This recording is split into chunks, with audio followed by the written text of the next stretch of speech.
If you're new to this channel, it'd be lovely if you could subscribe, and if you like the content, give us a thumbs up or give it a thumbs down, whatever takes your preference. And if you'd like to comment and start some kind of dialogue, that'd be really good. Just type away in the old comment section. This episode we're going to sort of talk about the kitchen area, and quite a sort of utility area in terms of the functions of it. I suppose every van build in one way or another has an area which you would call the kitchen, or the sort of like the sort of cooking area. And as much as I kind of wanted that within this build, I didn't want the kitchen to be a dominant space that was always screaming out kitchen. I wanted it to be something that was a multi-use space, a space which could double up in terms of its sort of duties and the things that I wanted out of it. And so the thinking behind it was, rather than it being a kitchen, I kind of like to sort of think of this space as a dresser. I don't know whether it be a Welsh dresser or French dresser, but you know, when you walk into some houses, there seems to be an area where, whether it be in the hallway or part of the dining room, there is always this unit that just sits there, the dresser, and in there there's everything. You know, there'll be the man drawer, there'll be the keys for the spare whatever it is, boxes of batteries, etc. There might be your granny's urn on the shelf, who knows, whatever it is.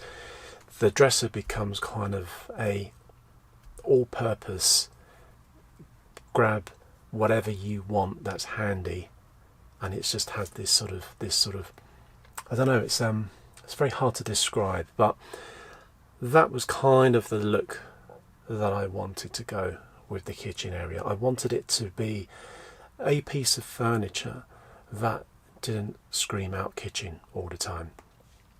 Because of its location in the van, and because opposite is the sofa where I spend a lot of my time, you know, I'm literally sat opposite this thing and looking across at it, and so I wanted it to be interesting. I wanted it to have a certain appeal to it. So I came up with this design that's sat here beside me. To all intents and purposes, when you look at it, it literally just does look like a bog standard dresser. There aren't any sort of signs to say that it is a kitchen, although recently I've put in a small little pump with a tap on it, etc. But there is a top that covers the sink area. The cooker is a small little portable camping stove, so it sits in a shelf. So to all intents and purposes, it doesn't look like a kitchen, and that was exactly what I was after.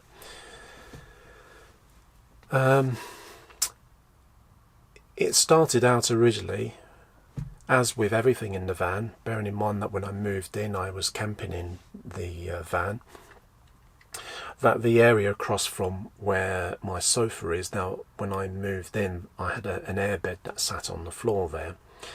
And obviously, as I started from the back building all the various components, my airbed then moved up to the bed, and so I was sleeping up in the bed, and then I would have my sort of small little camping chair on the floor here, and sat in that position I was able to plan and draw out the sketches for the kitchen or dresser. It started originally by making an upright, and that upright was put in the furthest point of where I wanted the kitchen to finish, or the dresser to finish. I'd already worked out prior whilst camping in it, sort of thing, where things were going to go. So I'd bought these containers, and I had my water containers and wastewater, etc. So all the various bits and pieces, and I laid those out along the side of the wall here. I always knew that I was going to extend over the door, because the door on an Iveco daily is quite large, so the side door is, and it was just a waste of space if I made it too small. So I wanted to make sure that I overlapped that door and created a very small entrance to get in and out of it. So I built this upright at the back. Once that upright was done, I mean, obviously that took quite a while, because I had to sort of cut it out to the curvature of the van, etc. And then I brought it in and stood it up just to make sure that the containers and various things, the depth of those would fit within the confines of this upright that I'd put in. And once I was happy with that, I then basically used that as a template and cut myself 2 more. So I had 3 upright pieces. The upright pieces were made out of a really nice 9mm ply. Pretty much what I've used, exactly the same stuff that I used on the wardrobe. And the 9mm ply basically became the main sort of structure for the dresser. Once I'd created the 3 uprights, I joined those by using 3x1 battens. So I had a 3x1 batten that ran flat along the front edge of it, and then another one that ran along the back edge, but that was in a sort of a vertical position, so one flat and then one vertical. So I was sort of getting the bonus of sort of some rigidity within the structure, and making sure that it was sort of nice and square. I must say, by the way, when I say 3x1, 2x1, 2x2, I'm using the sort of old terminology, and sometimes you might hear me go into metric, so I flip into both. So I'm old school, so I will always talk about 3x1, which is actually 25mm by 75mm, or 2x1, which is 25mm by 50mm. So excuse that terminology if I am using old school money. I'll try and keep it metric as if I can, but yeah, I do use old terminology. It's just my trade, and that's the way we rock. Once I've done the bottom ones, I then put in the mid battens. So again, a 3x1 and on the front, and another one on the back. So now that's creating the sort of the counter heights, so I now know where the counter's going to be. Once I've created that area, I already know that I've got to the left hand side 2 plastic containers with the drawers that are already pre-built that I bought from B&Q. So I create a small shelving unit, an ad hoc shelving, just put sort of 3 spaces where I can put whatever, just odds and sods in there, and then a larger shelf which sat above the water butt and the water containers, and that was there so that I knew that I had space to put like my cooker, camping stove, washing up bowl, anything like that goes in that shelf. Once the shelves are in place, and once I'm happy with the spacing of those shelves, etc., and have tried putting in the plastic containers and the water containers and checked it all out for size, etc., I then create the sliding doors. Now, as I said in the previous episode, as much as possible I wanted no sort of normal hinged opening doors, although I had to do that on the cupboard behind because there was no room for these to slide. But because of this space, because it was quite a used space, because it's the main sort of thoroughfare in the corridor of the actual van, I didn't want doors to come in and encroach into that space, so I created sliding doors on this. So I put in the 2 sliding doors, and then there is one fixed panel to the end of the counter, which basically again, as a structural piece, but it's there to just hide whatever. I could have put another door on there, but I realised that the stuff that was behind there, I didn't really need to get access to it that often, so I decided to go with a solid piece at the end. Once I've created those doors, the doors, by the way, they were just made out of a 5.5, so this is the same material that I used to clad the walls and in a later episode clad the ceiling with. Once I've created the doors, I can now sort of look at the shaping of the dresser. So I cut the profile, so the two bits here, this piece here to my left and the one behind, I start to sort of shape and cut out the profile, so to give the dresser its aesthetic look and the sort of design that I wanted behind it. So I cut that shape out with a jigsaw, and then once that is done, I then go about installing the shelves. The shelves are the supports to the shelves were glued, and as much as possible I try to use like a nail gun. So there are screws in here, but wherever possible I try to use glue and a nail gun, because I didn't want the screws to be visible. There are, when you look about the van, there are some screws, but on the whole it's fairly screwless, even though there are a lot of screws holding things together. I've tried to, as much as possible, to use glue or to use a nail gun and keep everything together that way. It just looks nicer without seeing all the screw heads, etc. So that's what I've done with all the shelves. I created these shelves. I then created a fascia to the front of the shelves, and that fascia basically doubled up as a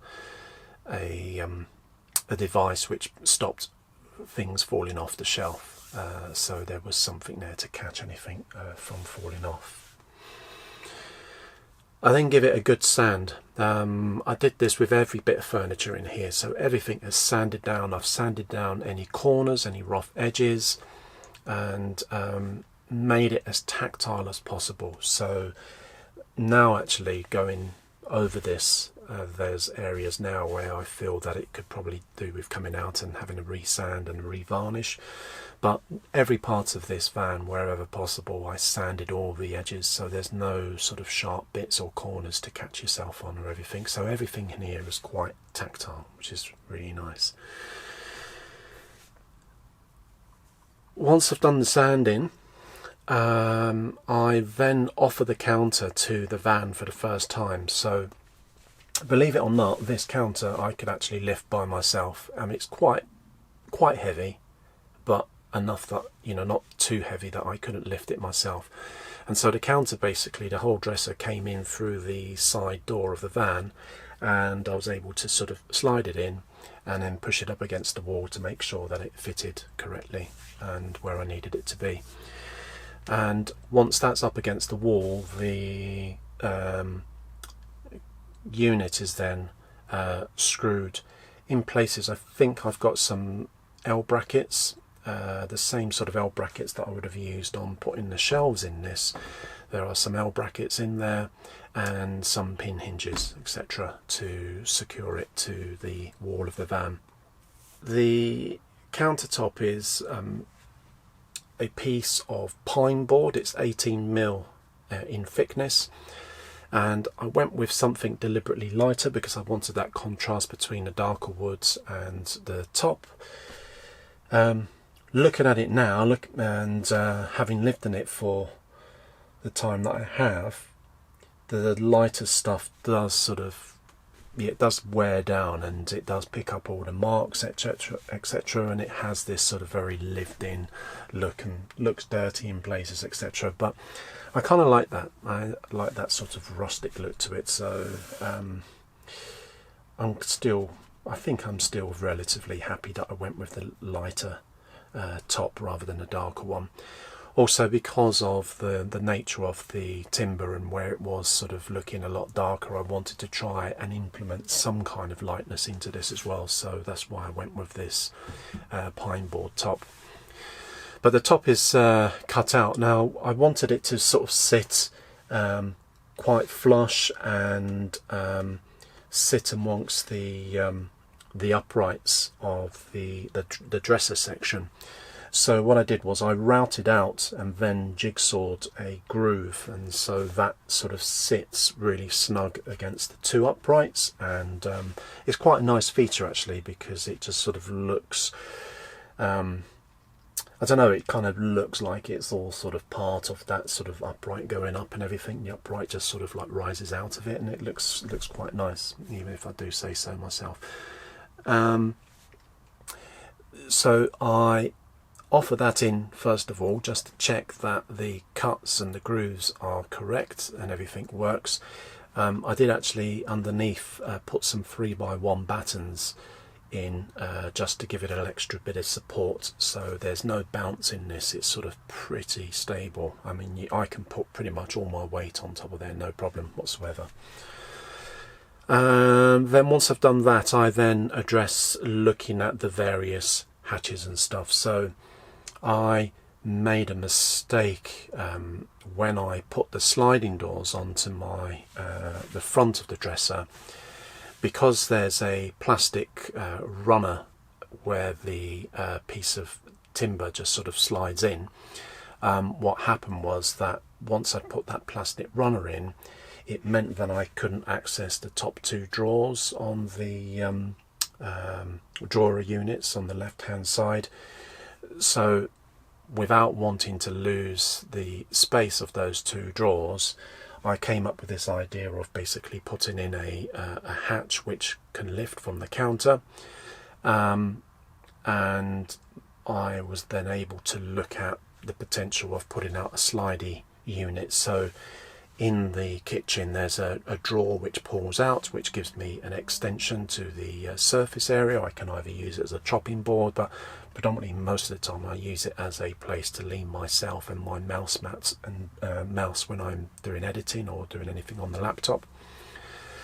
And then there is another hatch towards the back where the pine board runs off the edge of the back of the dresser, and there's a box which I built which basically houses a small cool box in there, which is what I use as my fridge. I don't put any ice in or anything, it's just a cool box, but in order to access it I needed to create a hatch. So I did that, cut out all of those doors and put hinges on, etc., to make those work, and then cut away any corner. So wherever there's a corner in this van, pretty much that corner is cut off and rounded off. So again, it's really nice and tactile, and there's no way that you can catch yourself or do yourself a mischief, which, you know, I'm inclined to doing things like that.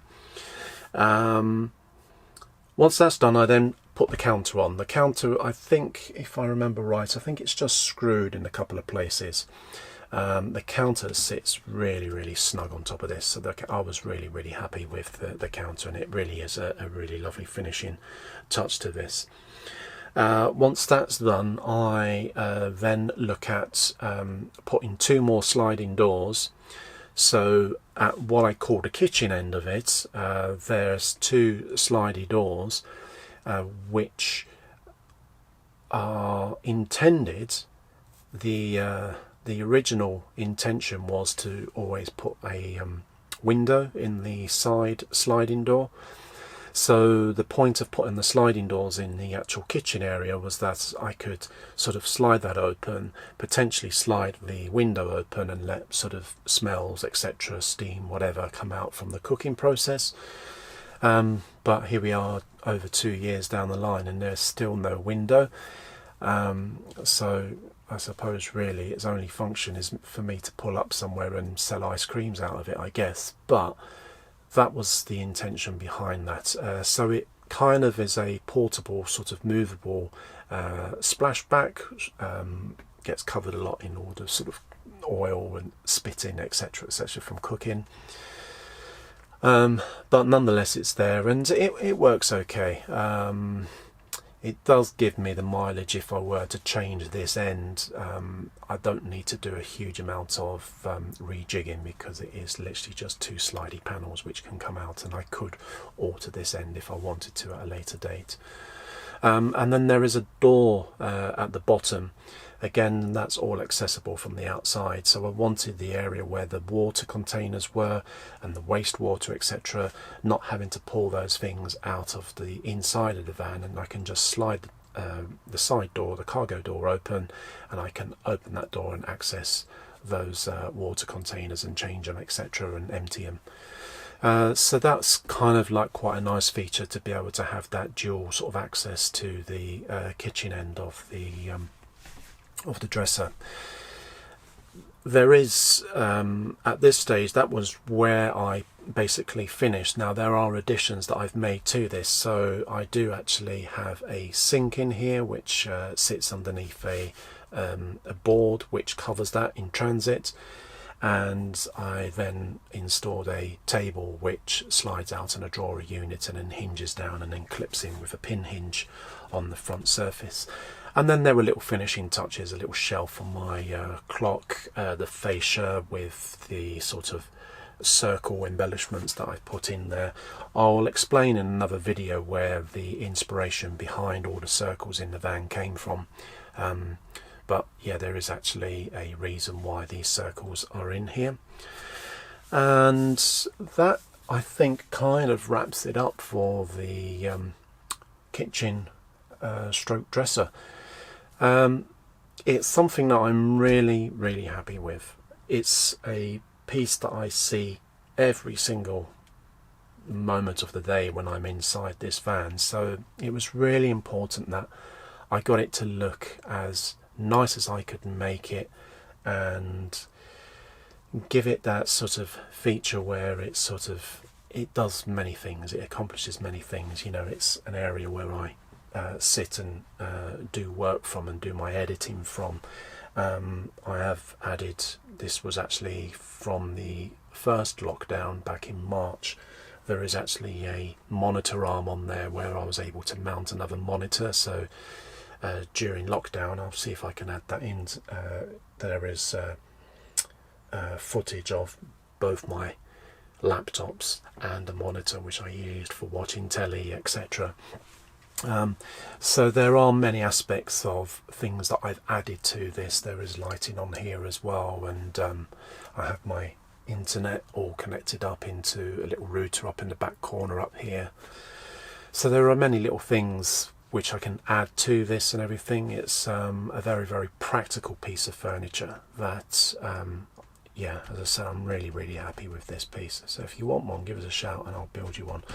But anyway, that's the end of this episode.